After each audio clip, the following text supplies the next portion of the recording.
me to do that? I'll do I that. got it. It's going right now. And Okay. and ladies and gentlemen, we are streaming live to YouTube And Facebook. and Facebook. Thank you, sir. Okay, Sangmi, so we're doing okay, all live now, everybody. Thank you, everybody. So, Joe-K, it's 9 o'clock. Do you want to start, or I think more maybe minutes? we can just wait a couple more minutes to see if more of our tag members might be joining. That sounds good. Okay, so we'll just stand by for a couple minutes, but then I'll get started shortly. I know we've got the usual housekeeping announcements. So.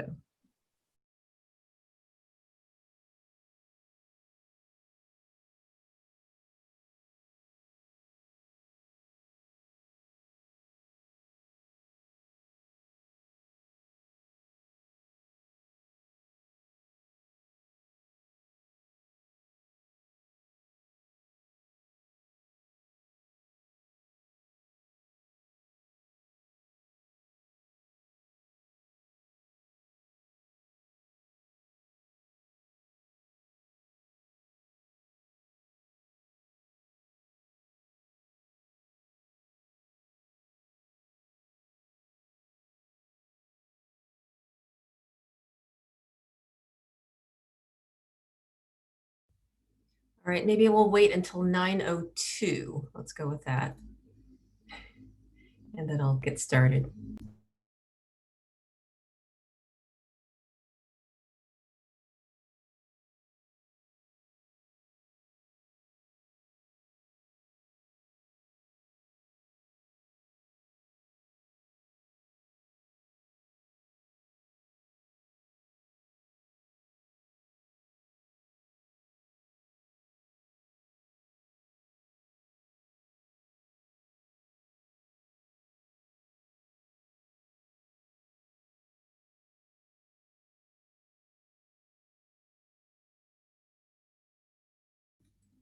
Okay, do you want to be respectful of everyone's time? So maybe I can go ahead and get started with these housekeeping announcements. Good morning, everyone. My name is Joe-K Gosh, and I'm the Director of Community Air Programs with the South Coast AQMD. This is the AB617 Technical Advisory Group meeting. This is our second meeting in this year in 2020. I'll be facilitating this meeting and first wanted to start with some housekeeping items. So first, I want to start by asking if there are any TAG members who would like us to present in Spanish. If so, please raise your hand in Zoom. Primero, me gustaría preguntar si hay miembros de TAG que quisieran que presentemos en español. Si le gustaría, por favor, levante la mano en Zoom. Just wait 1 second. Okay, I'm not seeing any hands, so we'll go ahead and proceed in English, but please note that the slide presentations are available both in English and Spanish if you'd like to share them. This meeting is being recorded, so by participating in this webinar hosted by the South Coast AQMD, you unequivocally agree to authorize recording of audio and visual content presented during the live event and consent to subsequent use of the recording in the public domain by South Coast AQMD. Please note that due to limits regarding how many people can appear on the screen, only agency staff and TAG members' visual content will appear on the screen during this webinar. Members of the public participating in this meeting will not have their visual content appear on screen, but your audio content will be heard and thus recorded if you raise your virtual hand, ask a question, or make public comment. So again, thank you so much for joining us today. We definitely appreciate all the time that you've taken to provide your expertise to support this AB617 program. Your input is very important to us, so I want to outline some meeting protocols and public comment. So TAG members can participate in several ways. So if TAG members wish to speak, you can use the hand raise function in Zoom. So if you go open your participants panel, there's a raise hand button. We also ask that you mute yourself if you're not talking in order to cut down unintended background noise. If you are a TAG member wanting to speak and you're calling by phone, press *9 to speak. If you would prefer to send us questions by email, you can do so during the meeting. Your question and comment will be read and staff will answer or clarify as appropriate. The email address is ab617_tag, that's TAG, at aqmd.gov. Again, ab617_tag at aqmd.gov. While we may not be able to get to every question during the live meeting, I assure you that every question sent to that email inbox will be answered. So feel free to send your questions there during the meeting or immediately following. Since we're trying to gather questions from a couple of different sources this afternoon, please be patient with everyone, as it will likely take staff a little longer to get to your question. So with that, I do see a raised hand in the attendee section. I just wanted to make sure, I want to check if this person might be a TAG member. The label just says call in user 1. So can the host have this person identify themselves? Paul, can you unmute the person? There you go. Got it. Call in user number 1. Please go ahead and identify yourself. Did you okay? You'll have to unmute yourself first. I You did. can unmute with *9, right? *9. This is Rafael Yanez. Oh, hi, Raphael. Okay, good to know that you're there. Hi. We'll get your name relabeled so you're not just called call in user 1. Right on. And then I'm unfortunately I'm in the attendees section. That's right. So I think phone people calling in by phone aren't able to be moved over to the panelists. Is that correct, Mark? Right. Okay. All right. Okay. But we know that you're there, and so certainly if you want to make comment, just go ahead and raise your hand. Okay. All right. Right on. Thank you. If there are any additional members of the TAG who are in the attendee section, you can please raise your hand and we'll go ahead and try to get you moved over if possible, okay? All right. Oh, there's Erica Blyther. I see Jen. Okay, great. TAG members. Erica Blyther is, yes. Jan Whittick. Looks like Sangmi must have moved him over. Okay, great. Right now. So I'd say, let's go ahead and get started. We don't have a lot of agenda items, but we have one very meaty agenda item on the agenda, and that is the emissions inventory for our Southeast LA and Eastern Coachella Valley communities. These are the two communities that were designated in 2019. So of course we're working on the community emissions reduction plan and the community air monitoring plans for these communities currently. So with that, I'll go ahead and introduce Dr. Sangmi Lee, who is the program supervisor, will be presenting this portion of the presentation.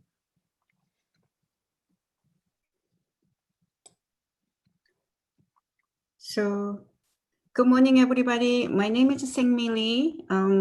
So we'll be presenting today criteria and toxic air pollutants emissions inventory for Basin future milestone years. Next slide, please.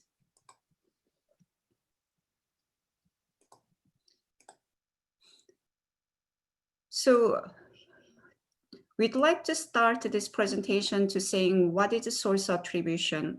So source attribution is intended, this TAC meeting is intended to provide scientific support for source attribution approach. So source attribution is a process to identify pollutants that causes health risks in the community, and then also identify those sources where those the pollutants are coming from. And this approach is required by the legislature. Next slide, please. This slide presents the air pollutants included in source attribution approach. There are generally two categories. One is called criteria air pollutants and the other is toxic air contaminants. When it says the criteria air pollutants, there are 6 species as listed in this slide. And secondly, The tag is a little bit more complicated. There are over 100 different species, but in this approach, we focus the 24 primary species that are more commonly observed and measured in this area. And also those emissions are reported to South Coast AQMD through annual emissions reporting system and toxic hotspot program. Next slide. Out of so many toxic air contaminants, this slide presents a selected list of them. And then each pollutant, as you can see, has a cancer risk or toxicity associated with it. So for example, this third column is called cancer unit cancer risk factor. And then I'd like to have your attention in line 9, called hexavalent chromium. And it has 3.45 e to the minus 1. And then on the contrary, if you look at the line 13, this particulate matter, DPM, it is 7.44 e to the minus 4, indicating that hexavalent chromium has 463 times higher toxicity than DPM. The last column is relative factor. Since DPM, you will hear DPM many times throughout this presentation, and then probably through many of your CSC meetings as well. So DPM is one of the most commonly identified tag in the area. So we use DPM as a scale 1, and the rest of it was scaled relative to it. Next slide, please. We are now slide number 5 and showing the milestone years where the source attribution, or in other words, emissions inventory, have focused on. So CARB's guideline indicate what year needs to be used as a base and what year needs to be future milestone years, unless there are other justification to choose different years. So far, for the communities designated in 2018 and 2019, here this graph depicts the base and future milestone years. For year 2 community or 2019, year 2019 designated community, baseline year is 2018, and then future years are 2025 and 2030. Next slide, please. So during last TAC meeting in July, we talked about the baseline emission a little bit and a little bit of future emission. But then here we would like to reiterate how we get future emissions. While emission inventory has lots of challenges to improve the accuracy and then correctly represent real life situation, when it comes to future emission, it has its own challenges as well. But then, but having said that, the future emissions driven from baseline emission. So you have baseline emission that representing current years, and then you include growth factors and control factors. Growth factor account for emission increases due to increased population, economic activities, etc. And that usually represent for increased part. But then control factor is the other way around. So when we introduce new regulations, emission has to decrease. So control factor representing that decrease impact.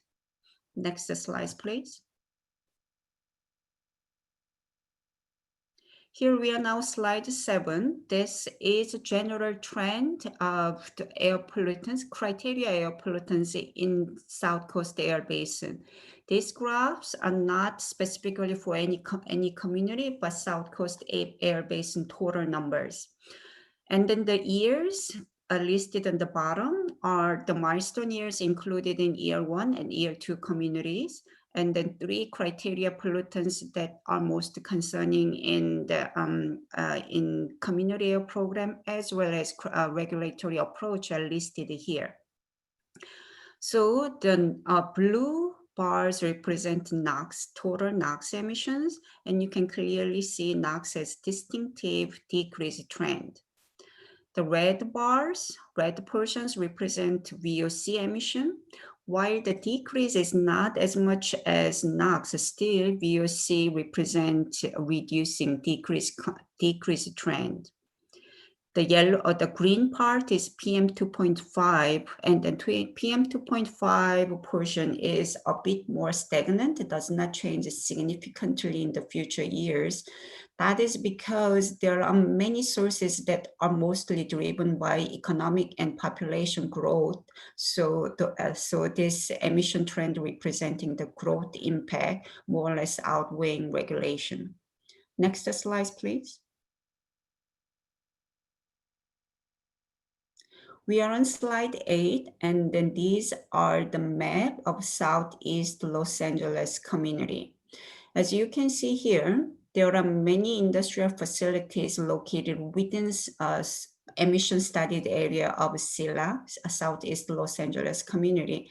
There are Title 5 communities, and then there are 2588, and also there are many communities subject to South Coast AQMD's toxic rules, the so-called 1400 series.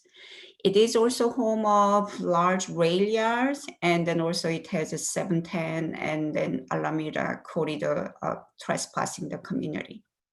Next slide.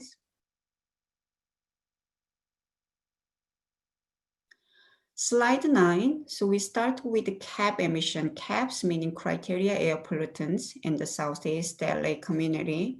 And then here, similar to the South Coast Basin total plot, this is a stacked bar of the 3 criteria pollutants. The bottom one, the blue is VOC emissions.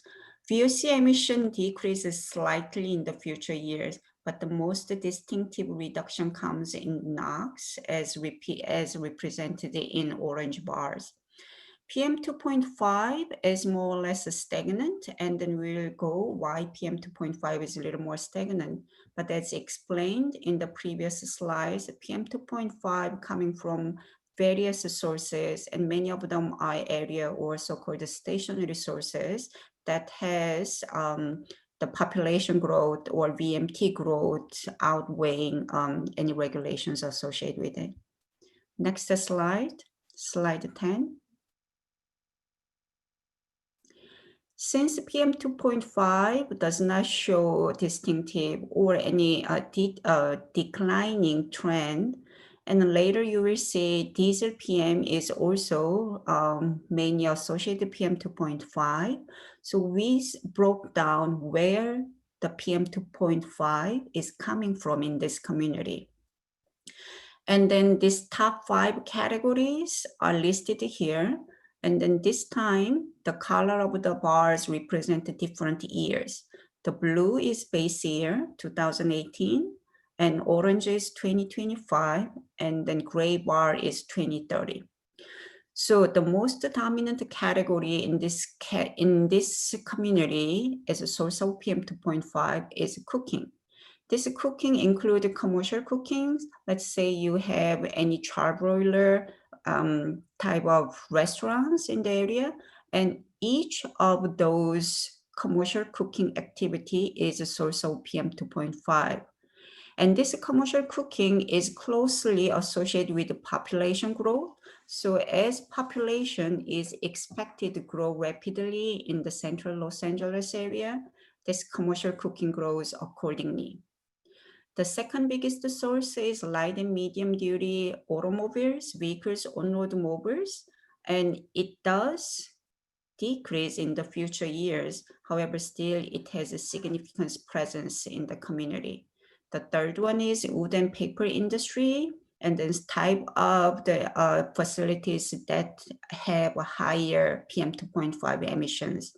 And the next category is fuel combustion and used in manufacturing industrial facilities. And the last one is off-road equipment. Next slide. We are in slide 11. Here is, again, 3 milestone years, 2018, 2025, and 2030 as the last bar. And these are stacked bar that aggregated all 24 TACs included in source attribution analysis. And here, so let me, okay, let's just look at these colors first. So if you focus on 2018 bar, you can notice the blue bar at the bottom, it has the largest contribution, and that is off-road equipment. The second biggest contribution coming in this orange bar presenting heavy-duty trucks. And the next one is train, and then yellow stack bar, yellow bar is, yellow portion is light and medium duty vehicles. The way this bar is created is each category has a different types of tax emitted from. And as we discussed in earlier slides, individual tax has its own toxicity. So we apply toxicity to the emissions of different tax to put them in an equal playing field. So we can compare from one pollutant to another easily. And then we add them up. So this is the size of the bar representing total aggregated tax in the community. And the good news is still in the future years, total aggregated tax emission is expected to decrease. So the decrease coming from all the sectors, compared to 2018, the size of the color portions decreased in all in both future years, and then all of them are more or less decreases. Next slide, slide 12. So slide 12 now saying top 10 sources of tax in SELA. And then this graph is in a way, different way of presenting the tag emissions presented in the previous slides. So what we explained in the previous slides is that total aggregated tag emissions decrease in the future year. But then in this slide, we can see how individual categories behaves in the future or expected to happen in the future years. So the blue bar represent base year emission, and then orange bars is 25, and gray bar is 2030 emission. So most of the categories, the future emissions decreases, but then the rate of progress varies depending on category. For example, off-road equipment category, even though it has the largest presence in the base year, the tax associated with off-road equipment decreases rapidly. So in the future year, it becomes less than half. In the 2030, the emissions from off-road equipment is less than half of the base year case. Heavy-duty trucks, due to the ongoing regulations, it decreased dramatically in the future years. Train, while in the base year, it is the third largest category, in the future year, the presence kind of increases. So emissions from trains still decrease in the future year. However, the rate of progress is slower than other categories depicted in other mobile source categories. Light and medium duty automobiles, the fourth groups declined. Some of the chemical industries does not go through the trend though. And the rest of the categories, still there is a little bit of fluctuation. On-road mobile decreases and fuel consumption decreases, but more or less stagnant. Slide 13. Next slide, please. So off-road category identified as the largest contributor to TAC, but then we'd like to explain a little bit more what off-road equipment category means. Off-road equipment is actually really large category, large in the sense number of equipment category. It has wide variety in it. And then we listed more or less the largest contributor within off-road equipment. So out of off-road equipment, there are equipment used in construction and the mining operation, and that has the largest presence in the community. And then there is industrial equipment. And then third one is equipment used in commercial activities. And then the next one is diesel trucking refrigeration unit, TRU. So that's the fourth group. And also, if you any lawn and garden equipment, whether that is commercially used or residentially used, that has a large contribution in terms of the amount of emissions. So, and then especially if it is commercial equipment, it has more emissions.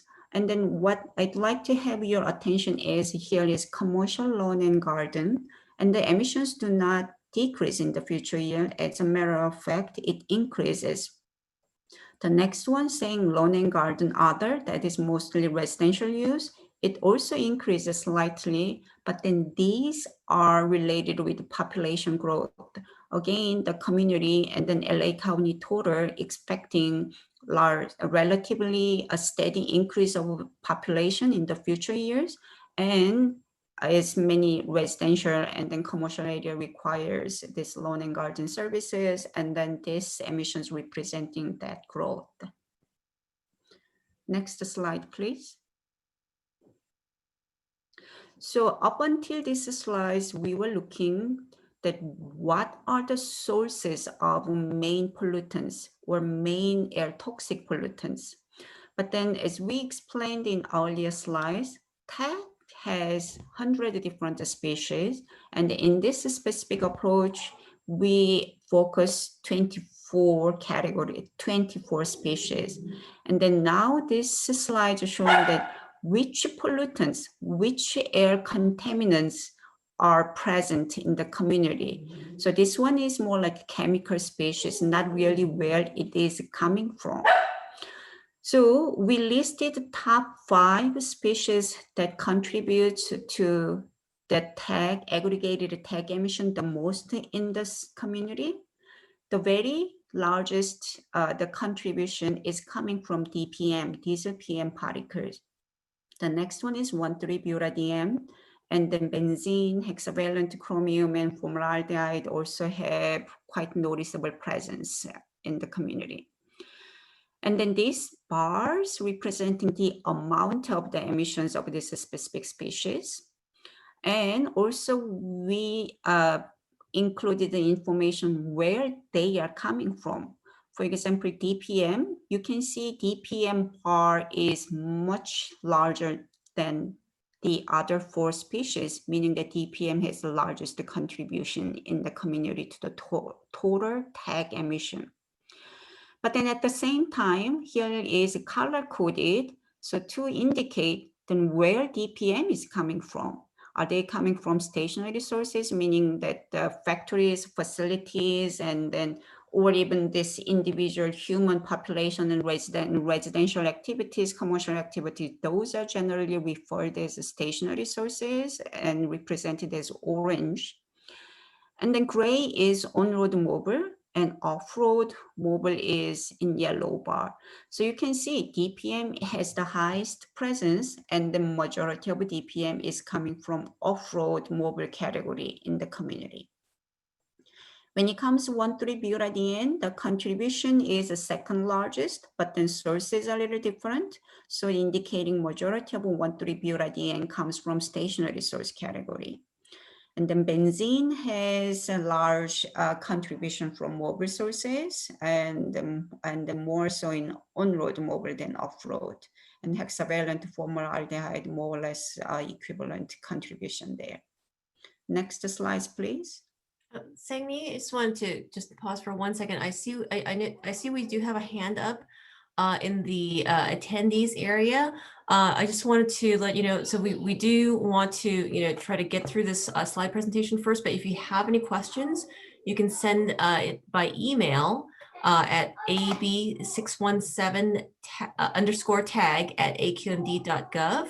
or we can get to your question after we take comments and questions from the technical advisory group members. Okay, I just want to acknowledge that I do see your hand up, and you have a couple options in terms of asking your question either now through email or a little bit later once we're done with the presentation. Thanks. Sounds good. Thank you. So we're going back to presentation. So now we are in slide 15. So slide 15 has the same format of data here, same format as the previous slide, slide 14. The difference is the previous slide was 2018 tag sources, tag species, and then slide 15 is 2025. So the most noticeable, the differences in 2025 is the size of DPM bar shrank substantially. That indicating DPM emissions expected to decrease in the future year. Next slide, please, slide 16. And then slide 16 is 2030, is exactly the same format. And then we would like to present how this tag species changes in the future year. So if we are going to go back the next two slides just to compare. So can we go back one slide back and then one more back?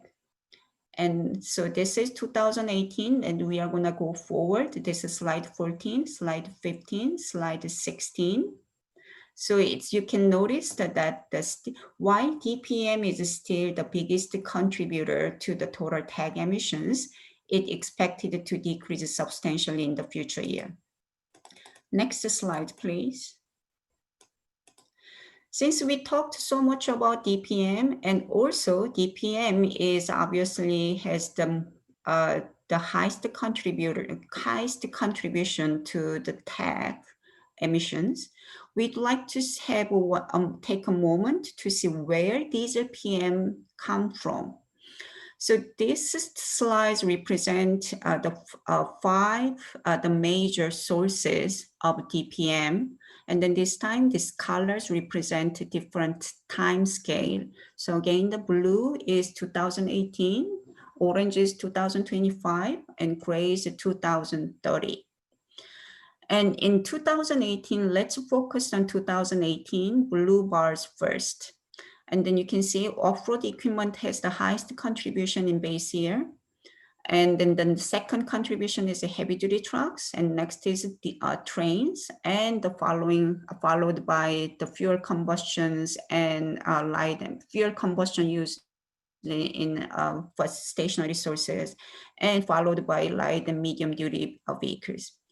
When it's future years, the contribution changes a little bit. I mean, first I'd like to make a point that all the sources listed here expected to have less emissions in the future. However, again, the rate of progress differs. And then train, for example, while it is the third largest source in the current year, when it comes to 2030, if the regulation and business continues as business as usual, then train is expected to be almost the largest source of DPM. Next slide, please. This slide listed the regulations that the ARB is planned to adopt. They have not been adopted yet. Therefore, they are not reflected in the future emission yet. However, ARB indicated they have the schedules to adopt these regulations in near future. So we estimated how much further reductions can occur from the adoption of these regulations listed in the slides. Slide 19, please. Next slide, please. So here we are at slide 19, and then this one is, so can we go once? Yes, this is good, slide 19. So this one is representing how much of what's the impact of those additional regulations that are not reflected in the future year emissions presented up until now, but expected if they are adopted. And then here is a 2018 is blue, light blue, And then orange and yellow are so-called baseline emission, meaning the emissions presented up until now. And this gray and dark blue bars are further reductions due to the adoption of the 3 regulations listed in the previous slides. So there are noticeable NOx reductions, VOC. There is a little bit, or in this case, with this significant diesel, you cannot see much of reductions here. But the NOx emission reductions is still expected to be sizable. Next slide. So it's more fair comparison is the TAC emission, because toxic air contaminants have close impact on the human health.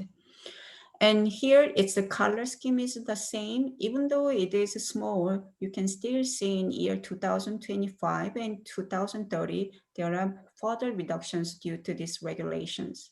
Next slide, please. This is a summary for the source attribution or emissions inventory analysis for Southeast LA community. So total toxicity weighted TAC emissions expected to decline in future years. And off-road equipment is the largest source of TAC emission in the community. And in the species wise, diesel PM has the largest contribution to the TAC. But however, good news is still in the future years, DPM is expected to decrease substantially. So this wraps up the Southeast LA portion. And next slide. And then we conducted the same analysis for Eastern Coachella Valley community. And then the format of the slides are fairly similar or almost consistent to Southeast LA, with some different touches on Eastern Coachella Valley's own concerns. So I would try to go through the slides a little more quickly than the Southeast LA. However, if there is any questions, Steph will be happy to answer and address the questions. So this is the map. I'm sure all the community members are fairly familiar with it. And then it shows the size of the location and the area of the East Coachella Valley. And ECV is definitely home of this interstate I-10, and it also has freight way transport existing present in the community, and a majority of the agricultural activities occur within the community as represented in this green color marking. Next slide. This is we are at slide 23, and then here is a cap emission trend in Coachella Valley. So when you add all 3 cap criteria air pollutants, the pollutants expected to decrease in the emissions expected to decrease in the future years. The most distinctive reduction coming in NOx, similar to the Southeast LA community. Next slide. Here we zoomed into PM 2.5 emissions. The reason is there are many concerns about the PM in the community, and then PM 2.5 emission does not decrease. As a matter of fact, it increases. So we'd like to have your attention just for a moment in this PM 2.5 trend. In the blue bars, as you can see, majority of PM 2.5 emission in the community coming from this blue, that is a stationary source. And in the stationary source includes many different subcategories. And the majority, and then most distinctively, it has, for example, paved road dust or unpaved road dust. And then there is also construction and demolition activities that identified to have large emission of PM 2.5. So paved road dust, we can talk a little bit more in the next slide. But anyway, the increase of PM 2.5 in the community is driven by stationary source category. Next slide. This slide 25 describes the top 5 sources of PM 2.5 in the community. As mentioned very briefly in the previous slides, Construction and demolition has the highest presence in the community, but paved road dust is the second highest category. Fugitive wind-blown dust also have the good presence, farming operation, and then a light-duty vehicle emissions.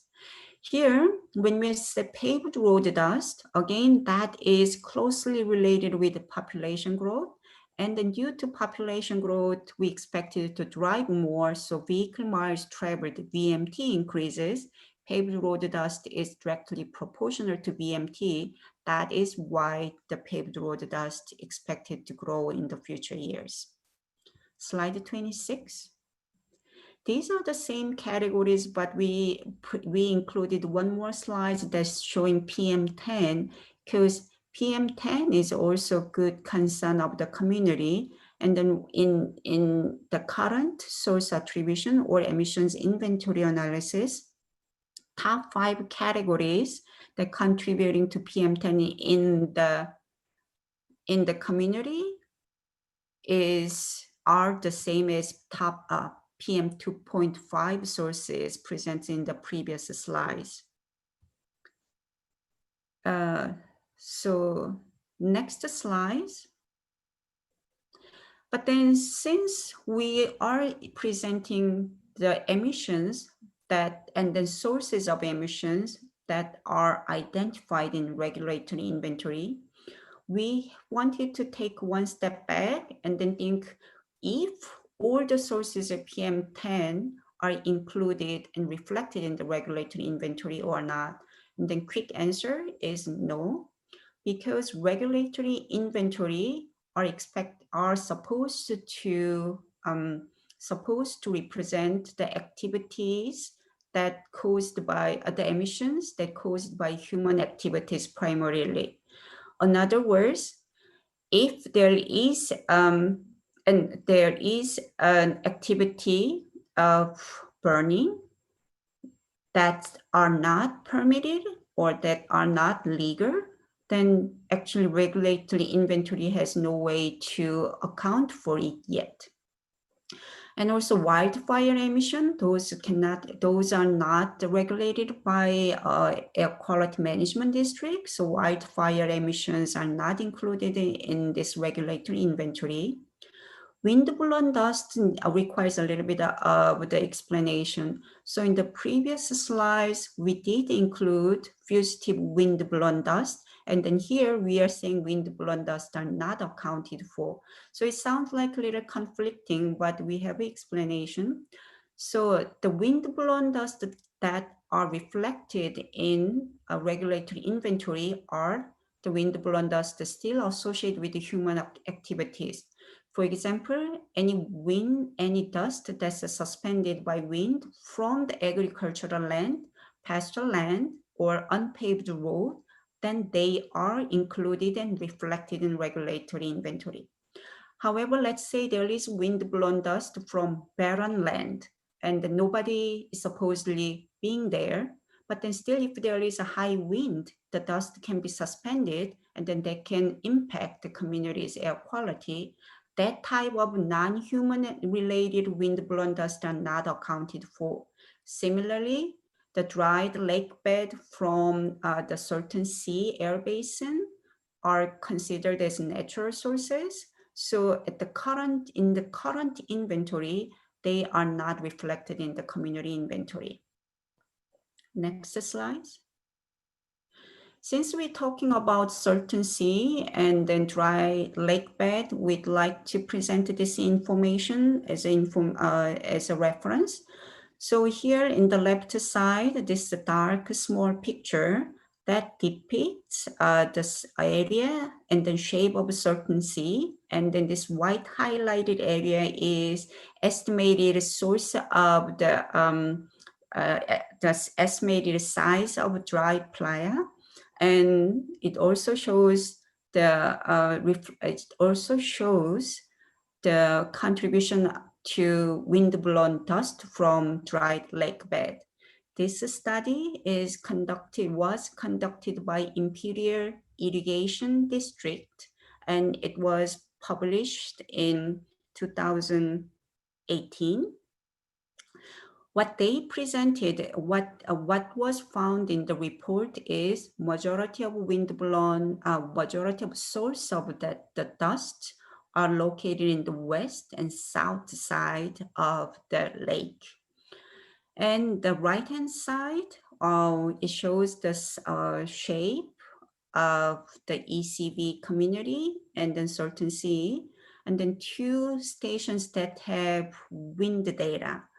And then this kind of rainbow type of the bars are we call the wind roses, showing that where the prevailing winds come from. So this Indio station saying the majority of wind coming from the northwest. And then Saul Martinez station showing more or less the same, the wind pattern.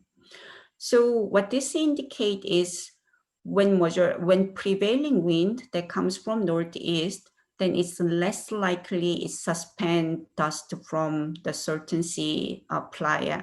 However, even if they are a little, if the wind's coming from southeast or south, yes, that can definitely affect the wind blown that can definitely affect dust suspended into air and then blown to the community. Next slide.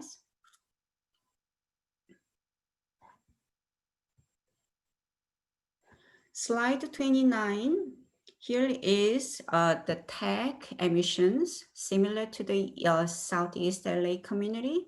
So in the future year, the aggregated TAC emission expected to decrease, but the majority of the largest source or largest contribution to the TAC coming from this blue bar, that is heavy duty trucks, orange color trains, and gray is farm equipment, and yellow is off-road equipment.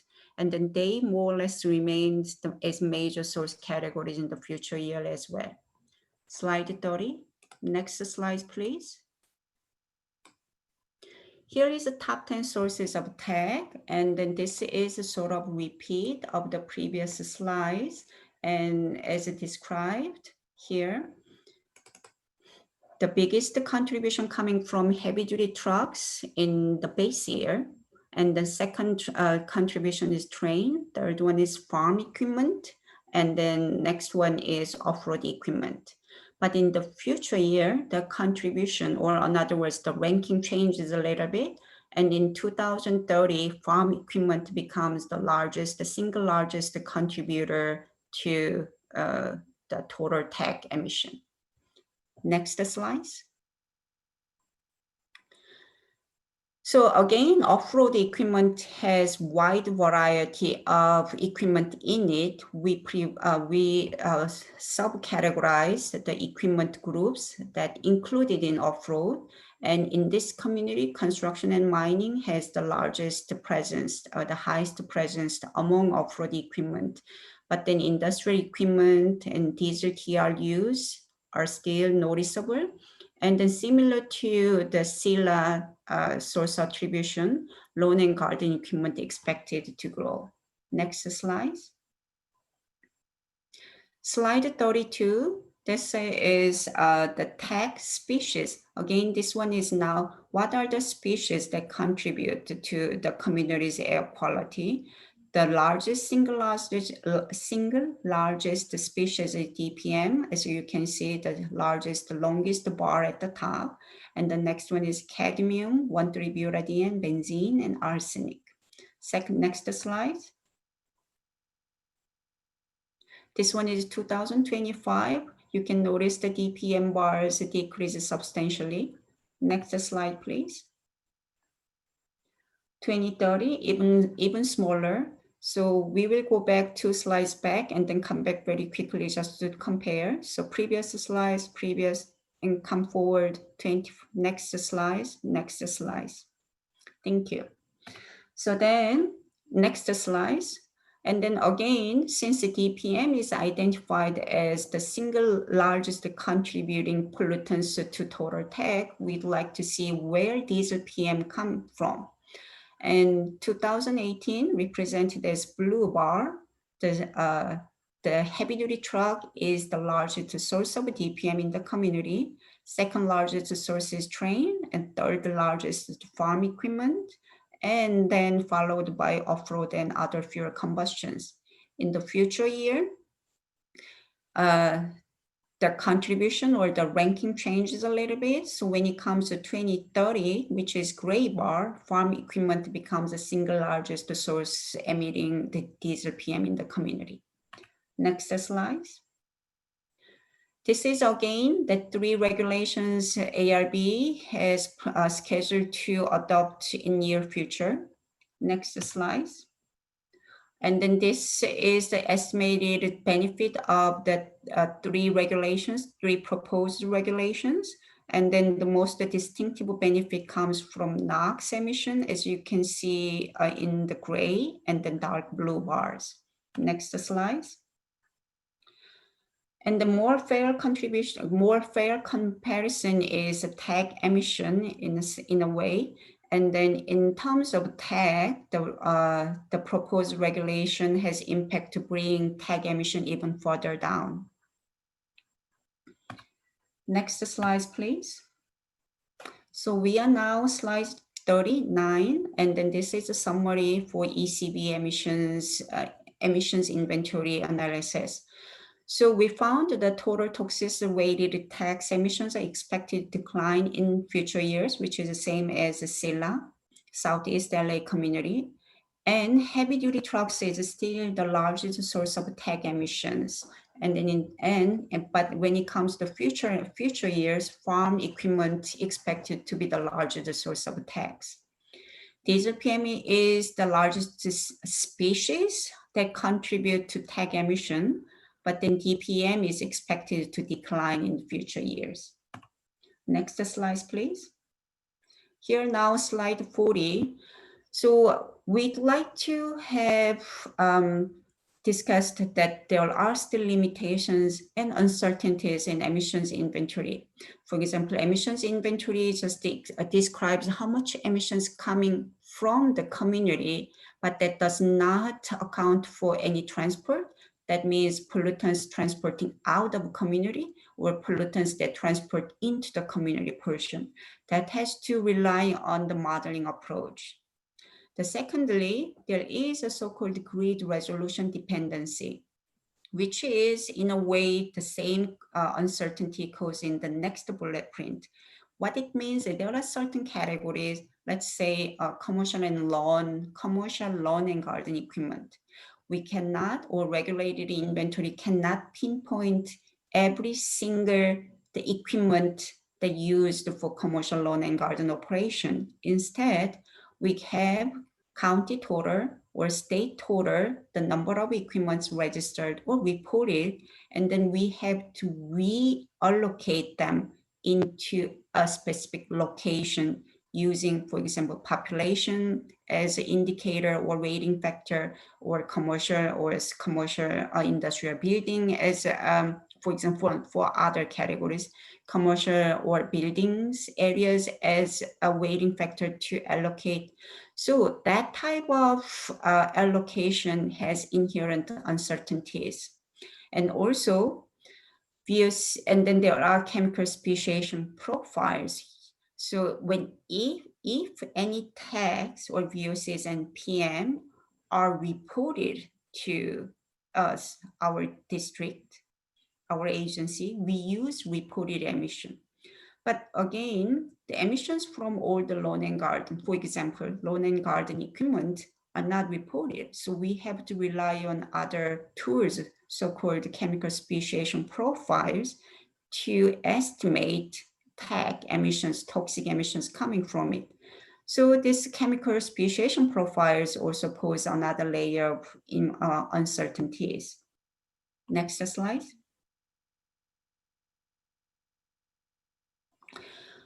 Having said that, we constantly update inventory and the modeling approach.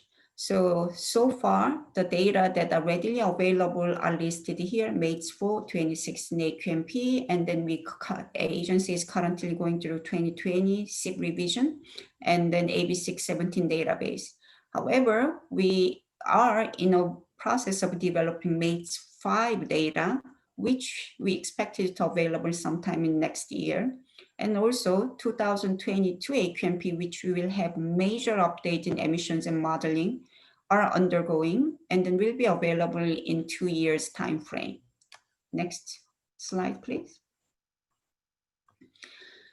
So, and then there was a question about modeling last time a little bit. So our agency is also working on to improve small scale modeling, meaning that like MATES or AQMP modeling are more like regional scale modeling, meaning the entire South Coast Air Basin or entire Coachella Valley are included in the modeling. However, if we'd like to reserve individual or major facilities located within the community or the impact of major freeways in the community, then we have to switch to different modeling tool. Those are more small scale or dispersion modeling, but then to account for transport from neighboring communities to the community or the transporting out of the community sources to the adjacent area, you have to still rely on regional modeling. So we are exploring so-called hybrid approach that combining those two different types of modeling. And we have some preliminary work ongoing, and then preliminary result will be expected to share sometime next year. Next slide. So this is overall summary of this long presentation. And so first, the on-road and off-road sources dominate air pollutants and toxic air contaminant emissions in both year 2 communities. Diesel PM is still dominant tag in the 2 communities, and on-road diesel PM is expected to decline significantly. However, still in the future year, that is the most prevalent tags. And off-road equipment is projected to become the largest emitter in Southeast LA community in the future year, and then farm equipment expected to be largest emitter of DPM in the Eastern Coachella community in the future year. So with this, we conclude the presentation, and then we open for question. All right, thank you, Sammy. So at this time, we'd like to take questions and comments from TAG members first. So if you'd like to make a comment or a question, raise your hand in Zoom. So again, if you're at least the version of Zoom that I'm seeing here, you can click on the participants button to open up the panel on the right, and then on the bottom you'll see a raise hand button.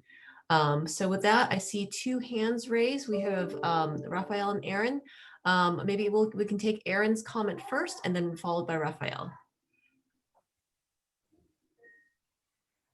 Go ahead, Aaron. Yeah. Oh, can you hear me? Yes.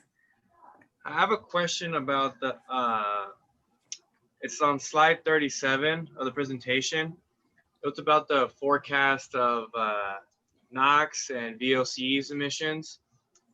And my question is, from my understanding, NOx and VOCs are criteria pollutants. They're really focusing on ozone reduction because it's a secondary pollutant.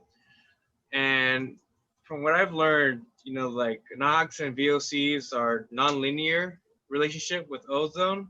And I'm curious to see, are we, for the Eastern Coachella Valley, are we focusing on NOx levels more to reduce the ozone than VOCs? I'm just curious on that. Thank you. Okay, thank you for the question. So your question is how NOx and VOC contributes to ozone in the ECV community? Yes, yes. Okay, thank you. So yes, both the NOx and VOC are considered as ozone precursors. And then if in Eastern Coachella Valley specifically, not only Eastern Coachella Valley, in the entire South Coast Air Basin and Coachella Valley, if you reduce NOx and VOC, you will have a benefit. However, depending on the location and then ozone chemistry, there can be something so-called temporary disbenefit of NOx reduction, meaning that if you reduce a little bit of NOx, that can inadvertently increase ozone temporarily. However, if you reduce NOx enough, like South Coast Air Basin is proposing to reduce NOx by 55% in 2031, if you reduce NOx substantially, then you will see reduction in ozone. Similarly, in ECB, if there is a less NOx and less VOC, certainly there will be a benefit in ozone.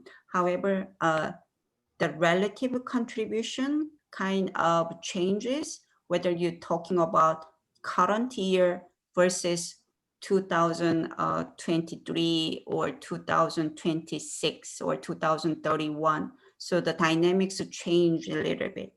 But still, quick answer is yes, both of them are ozone precursors and both of them contributes to reduction of VOC, reduction of ozone. And then if we reduce VOC, you will have more immediate response. But then for the long run, the NOx reduction is very important to reach the ambient air quality standard. Okay, thank you. Thank you.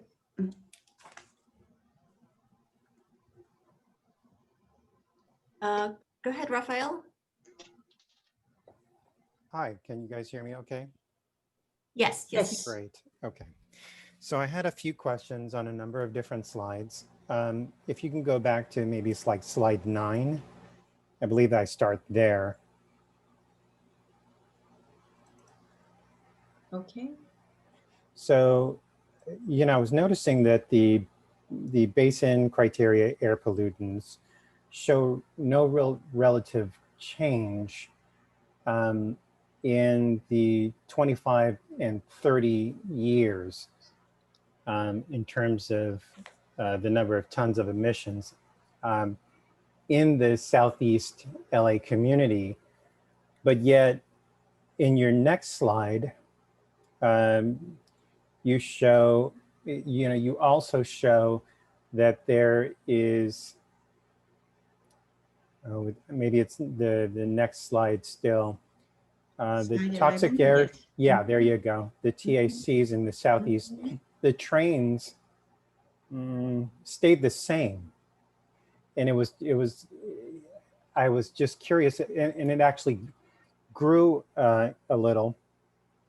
And I was really hoping that with what's currently being worked on in terms of like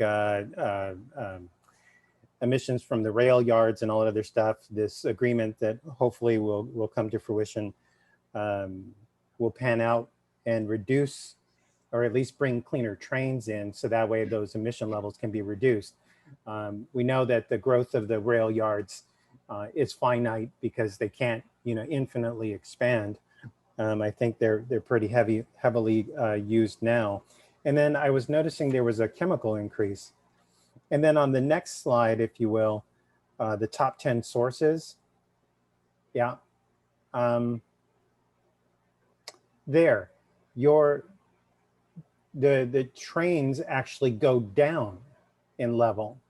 And then the question that I had on top of all this in regards to the diesel trucks, or at least the off-road equipment, what's causing you guys to use that huge decrease, cutting all that stuff by half, and then from 2018 to 2025 for both off-road equipment and heavy-duty trucks, that you're not seeing in other slides and in other data that you presented. I think there was a slide 19 that showed like the cumulative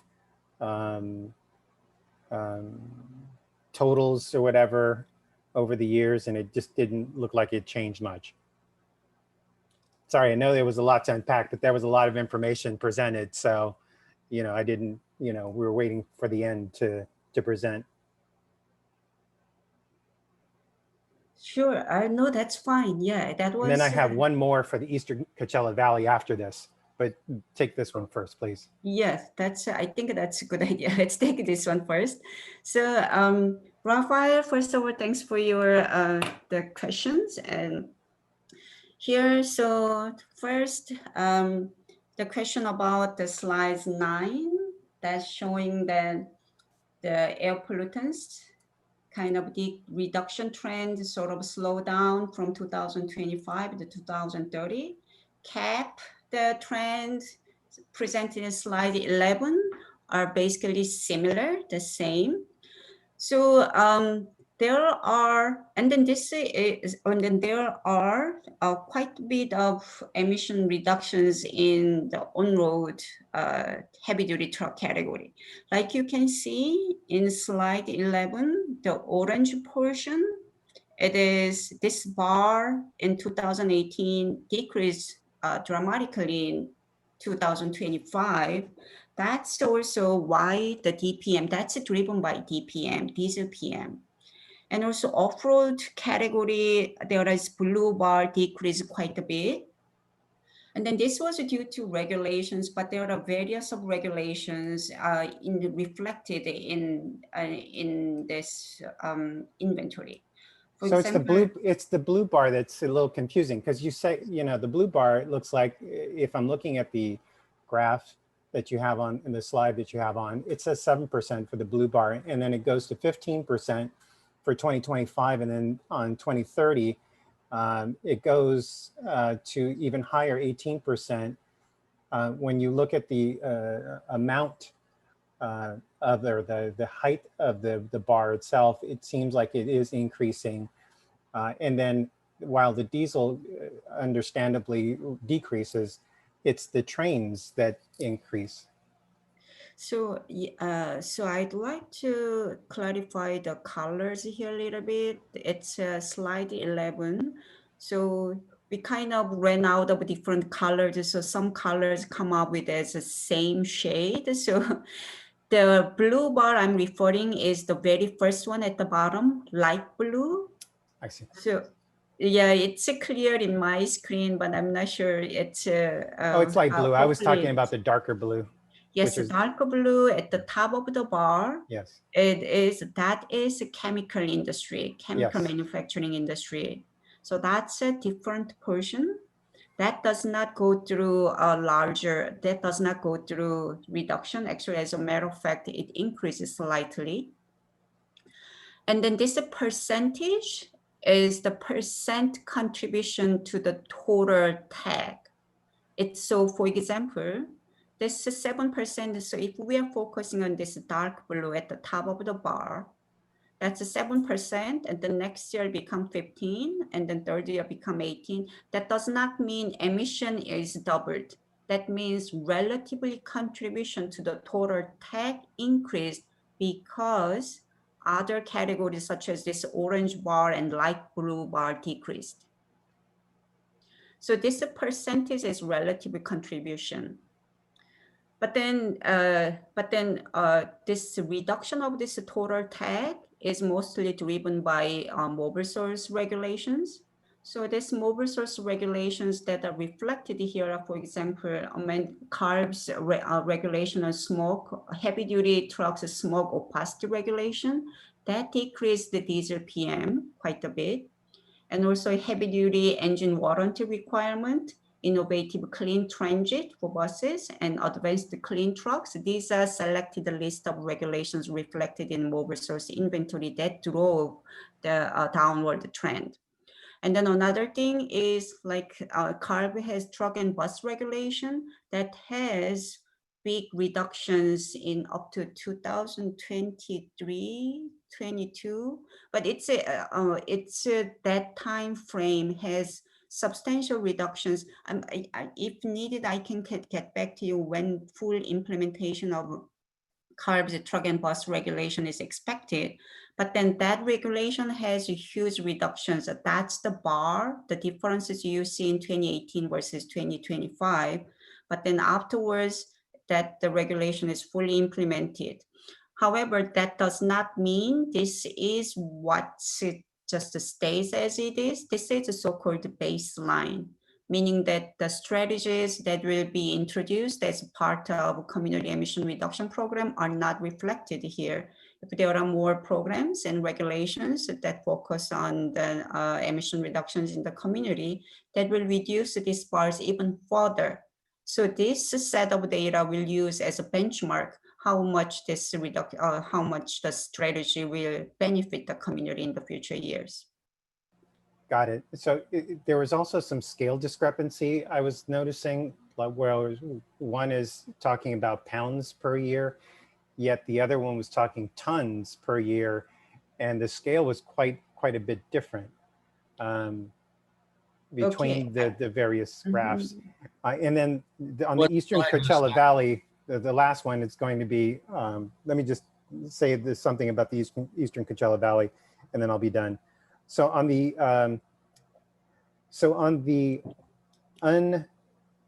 unreported inventories, and this comes from the workshop that we just recently had in terms of the incentive funding in working with that particular group member. I'm not sure if there's anyone else from the Eastern Coachella Valley, but that can chime in on this. But I feel that there's a need, there was an outcry during that meeting of the unreported sources of emissions, the illegal burnings, the air blown off of the Salton Sea, which is increasingly more toxic because of climate change, and then policies to, that ultimately will dry up the lake, runoff from the ag industry in the chemicals and all that other stuff. And so we need to figure out a way to capture that. There's, for instance, there's reports of the size of a fire that could be estimated. The wind blown events, that needs to somehow be captured, because you can't say, like, for instance, in the Midwest Dust Bowl that occurred back in the turn of the century, or the early 19th or 20th century, in any case, that had devastating effects on livestock and ultimately lives. And that was, as a result of drought and climate change. So here we have a very similar situation going on in the Eastern Coachella Valley, where a lot of this is man-made and man-born. So yeah, we need to somehow capture that. Thank you. So if I could just maybe address kind of Raphael's comment real quick. Definitely we definitely heard a lot about the concerns around illegal dumping and illegal burning, and in fact we actually had a pretty good discussion about it last night at the Eastern Coachella Valley CSC meeting that was held yesterday. We're certainly writing actions into the emission reduction plan to help address those. So, we definitely acknowledge that, those types of emissions are very difficult to capture in any inventory, but that doesn't mean that they can't be addressed through the plan. So I just definitely wanted to highlight that, certainly, things like, quantifying illegal burning, or even, quantifying wildfire emissions is something that perhaps we could do, I guess, but my real question is to what end, right? It would require substantial effort, and there certainly, probably isn't a good way to forecast that into the future. You might be able to do in the retrospective, but at the end of the day, wildfire emissions is not something where we have, much authority or much ability to prevent, other than our permitting of prescribed burning. So that's really kind of the one area that we, that has a little nexus to it, but nonetheless, we are writing in actions to the Eastern Coachella Valley SERP to address this issue of illegal dumping and associated illegal burning as well. Yeah, I think, with data, at least in the retrospective aspect, if enough data is obtained through the course of the various years, at that point, it could be a trend. So like, for instance, crime. Like, for instance, I live in LA, and LAPD doesn't, necessarily hope that there's, certain crime rates, but there's trend lines, right? And so they budget for a projected trend line. And so that could be the same thing that I believe that the South Coast Air Quality Management can do, especially given data from, and this is not a lot of effort on the part of South Coast Air Quality Management districts, because those fires are reported to the fire department. And so the fire department can give you, let's say, an acreage, because that's the data that they work with, the amount of burn in a certain area. And so from there, you can extrapolate some sort of like, estimate. It doesn't have to be exact, but, some data, something can be extrapolated from that and added into those figures, because those are very real. And those are the you already know, because you guys already went through the CSE meeting last night. But, I just want to echo some of that concern. Absolutely. I don't know, Aaron, did you have a question? And then maybe Janet after this? Joke, I want to respond to one of the Raphael's question very quickly about unit.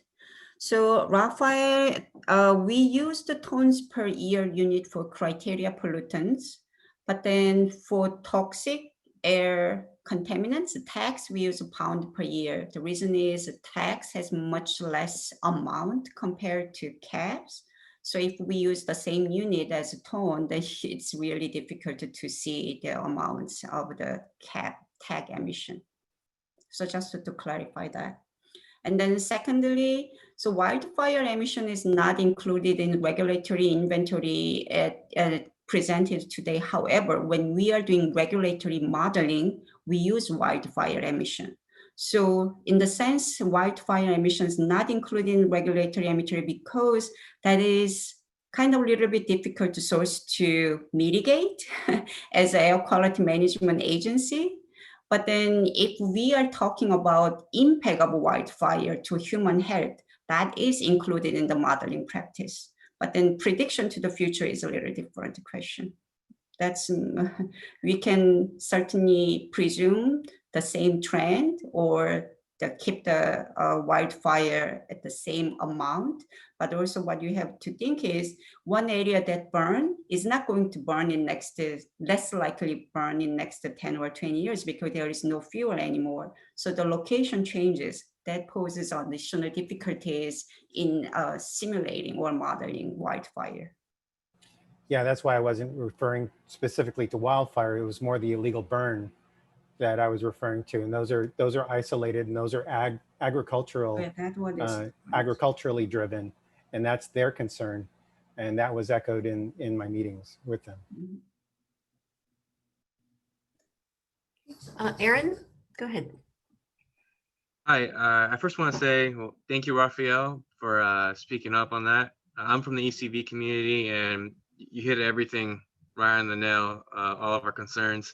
At least I know, I will say on our SERP, we have, a lot of air monitoring for these open burnings, illegal burnings, and, salt sea emissions, and even like we're hoping to get pesticides too. So, a lot of the community members are curious about this data also, and we're including that in our SERP so we can find out what's going on. But thank you for that. But I've kind of have two questions for saying me, and I'm sorry if you can go back to slide 37 again. You might have said this already, but I had problems with my volume a little bit. So VOCs, why is it increasing? As in the forecast? I understand PM 2.5 and PM 10 are increasing because economic reasons of because of construction, demolition, and paved roads. But why would VOC increase in the forecast? So Aaron, thanks for the question. So it's good observation. So VOC is coming, the source of VOC is a little different from NOx or PM 2.5. Actually, as a matter of fact, all the pollutants has its distinctive features and then sources. The good chunk of VOC coming from so-called consumer products.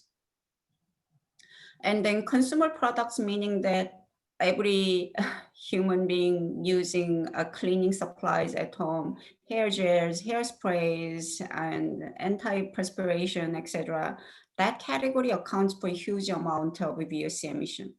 Secondly,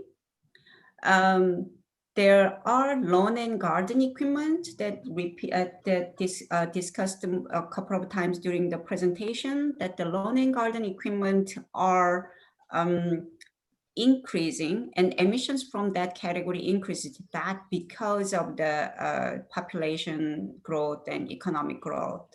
And then lawn and garden equipment has a high VOC emissions compared. So we are saying one lawnmower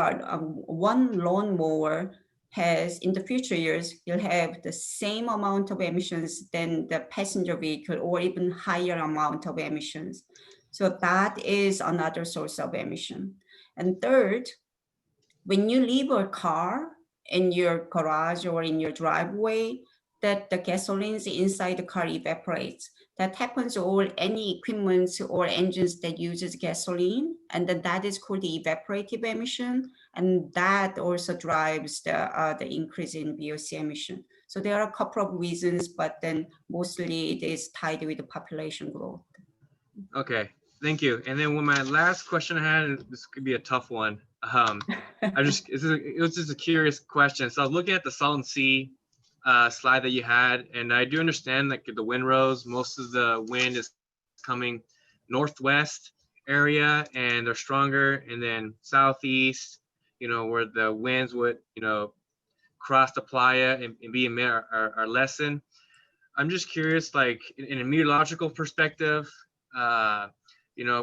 in the future, has South Coast, looked into, or if they say, any studies where, with climate change, global warming, moving high pressure systems off the coast, how could that affect, maybe wind, wind speeds, wind directions in the Coachella Valley? And I think from my understanding too, northwest winds, they're kind of thermally driven as they go through the Banning Pass. So if this becomes hotter, we have more, increased wind speeds from that region too. So I'm just curious, meteorologically speaking, because, wind blown dust is a big concern for the community, and especially with, Salton Sea drying up. So I'm just curious with, with climate change, how is that going to affect, the wind dynamics in our area if, we need to push this even more further along.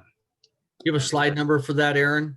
I can check my 28. phone, but it was the one with the Slide 28. 28, okay. Yes. One Thank sec. you for. You bet. So that So was just my questions. yes, that is really difficult question because we don't really have really good answer for that. Climate change or changing climate is difficult question for everybody, and also difficult question for air quality management perspective either. So this community, this dry playa, and then the wind blown dust coming from it is a concern. And then with changing climate, there is a chance of increase of dry playa, and then even as you mentioned, maybe there is a chance of shifting wind directions. We also, as an agency, we're looking at how that would change future ozone or future PM concentration. So, and as a part of efforts developing 2022 AQMD, which currently agency is doing, we're looking at this so-called meteorological impact, and then how that will change in the future years. We have currently one contract with the UC Riverside that looking into that topics for us in the regulatory context. But that doesn't really focus on the certainty itself, but it's more generally looking at how the climate change would impact the regulatory pollutants such as ozone and PM 2.5. And then we also looking at, we also in-house staff working on this regional climate prediction scenarios. But then, so I'm just saying we are aware of the issue, and then we are working on the issue both in-house and then through the outside contract with academia. But we do not have really definite answer for that yet, and hopefully a couple of years down the road we have a better understanding for that. No, thank you. That I understand that. I was just kind of curious if you guys work in house or work in academia, and I'm glad that's happening. And thank you. Yeah, thank you for your comment. Great. Next, I'd like to go to Janet Woodick. Janet, go ahead. Hi, good morning, everybody. And thank you so much for the really great presentation. There was a lot of information in those slides, and I'm looking forward to kind of doing a deep dive on it. I did want to ask a little bit in terms of the 2025 and 2030 heavy-duty vehicle projections, and specifically whether or not advanced clean trucks had been incorporated into those projections. I was a little bit, I think I'm a little like Raphael. I'm not quite sure why we see an increase from 2025 to 2030. And that may lead me into a second part to that question. Mm-hmm. So I would, so innovative clean transit, that? No, advanced clean trucks. Already adopted. Or ACT, yeah. The advanced clean truck is regulation is reflected in the baseline emission. For example, ACT would give approximately 0.5% reduction in 2025, and then additional like 0.2% reduction in 2030. Oh, no, let me take it back. It is a little bit more than that, maybe 2% reduction in 2030. So ACT gives reductions, more reductions in 2030 than 2025. But then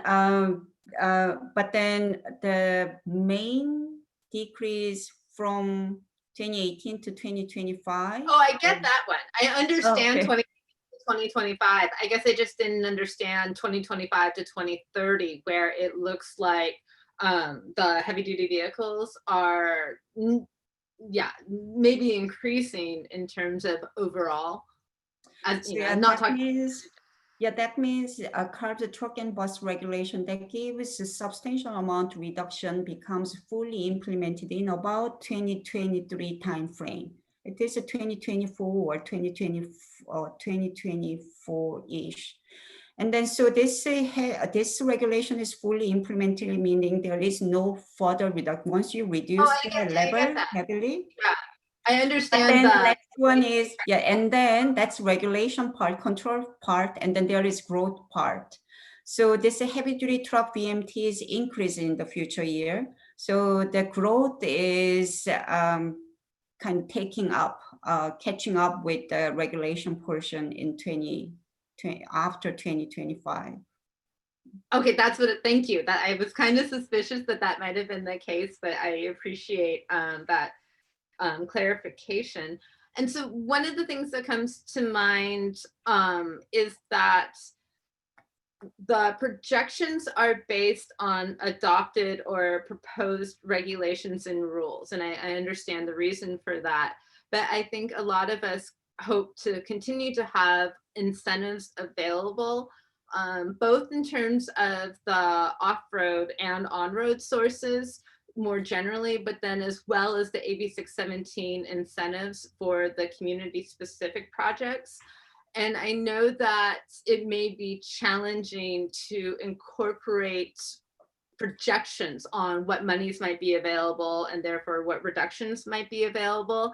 But I kind of want to challenge all of us to think through ways we can use the data and the analysis that you've done to be able to help inform both the need for further incentives and then the targeting of those incentive monies to do the most good within the 617 communities. And so I think, with some categories, you'll see regulations doing quite a bit.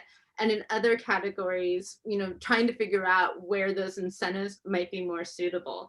So I don't have an answer for you on that one, but in looking at the data, that was some of the thoughts that came to mind.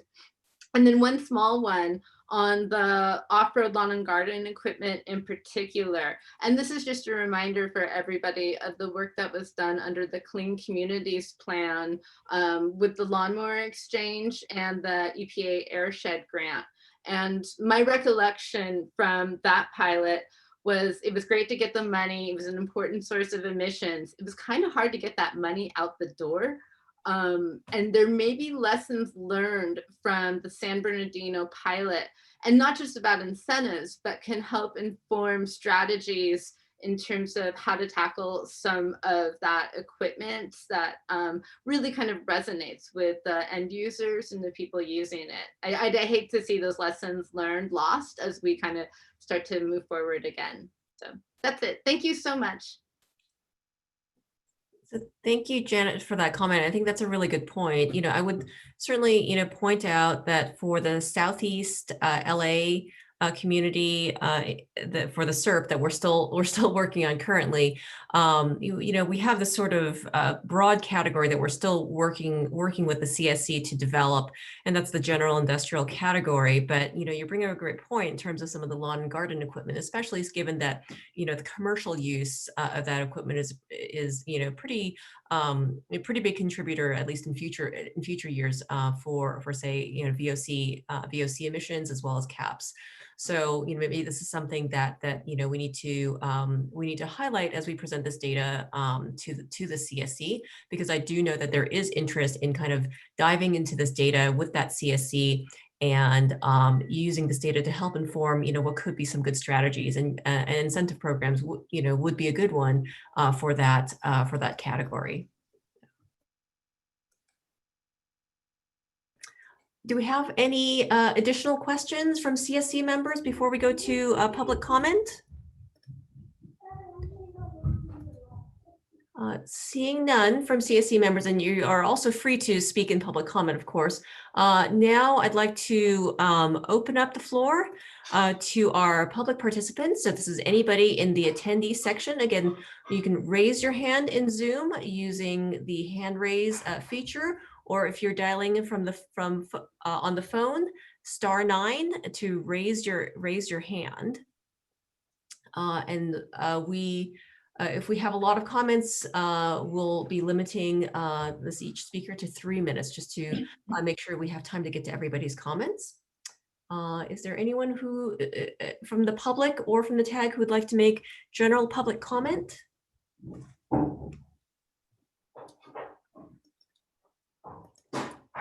I'm not seeing any hands currently, but I'll give everyone a second in case some are like me. It takes a moment to find that raise hand button. So, I see one hand up. It's Moses Huerta. Okay, you should be able to unmute yourself. You please go ahead, Moses Huerta.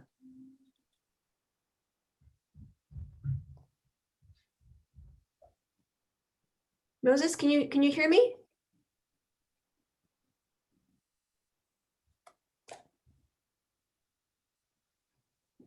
Hello, Moses Huerta, you can go ahead and speak. He's unmuted. He's unmuted, yeah, it looks like it. Okay. I'm not sure, we might maybe just having some technical difficulties there. If we can get to Moses, that'd be great. Otherwise, happy to take comments from someone else. We can come back to him. We also receive a comment through email as well. Email address is ab617_tag@aqmd.gov.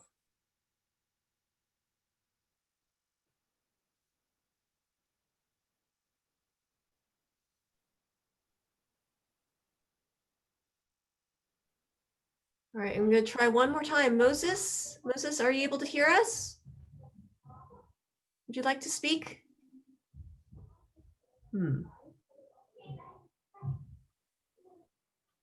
Okay, maybe I think maybe we can work through our IM team to see if maybe we can contact Moses separately by email after the meeting, in case he has a comment he'd like to send to us directly.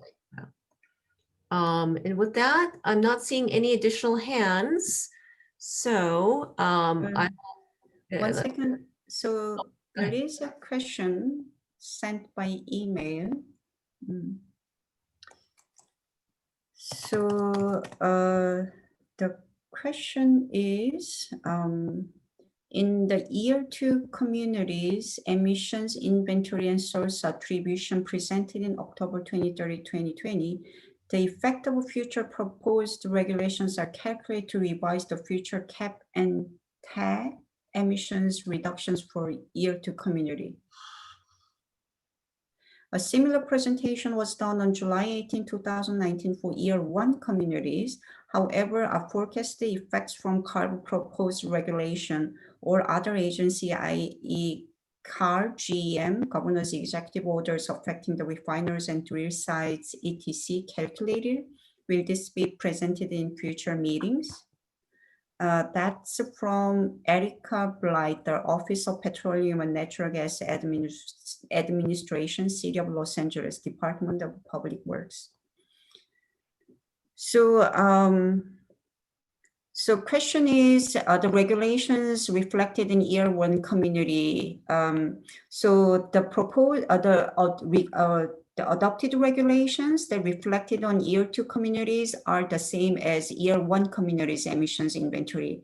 So if we reiterate, the regulations include in this recently adopted regulations, amendment to smoke opacity regulation for heavy duty trucks, and an amendment to heavy duty engine warranty requirements, and innovative clean transit for buses and advanced clean truck.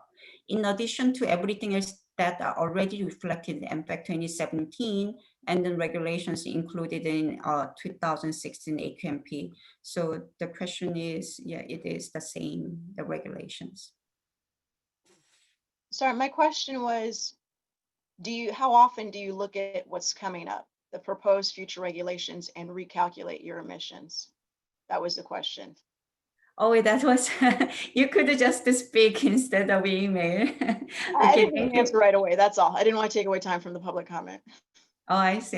Thank you for your question.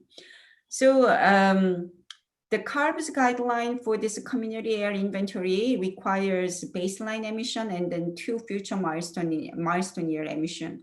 For year 1 community, that was 2017 as base year, and then future years were 2024 and 2029.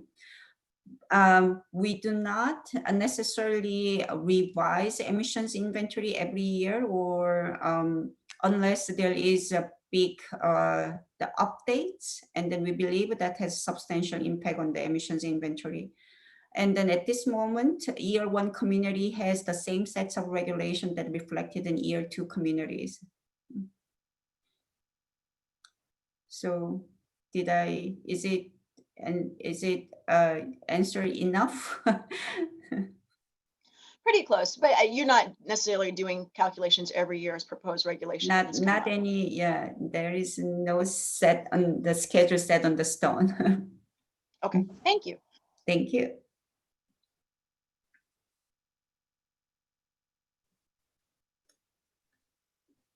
Okay, do we have any other comments or questions from either members of the TAG or members of the public? Anyone else? We can try Moses one more time. Moses, are you able to speak? Okay, I'm still not hearing any audio from his line, unfortunately. Okay. Well, not hearing any additional questions, then I think we can go ahead and adjourn this meeting. Again, staff are available for questions. You can still continue to email that AB617_tag@aqmd.gov if you have any additional questions.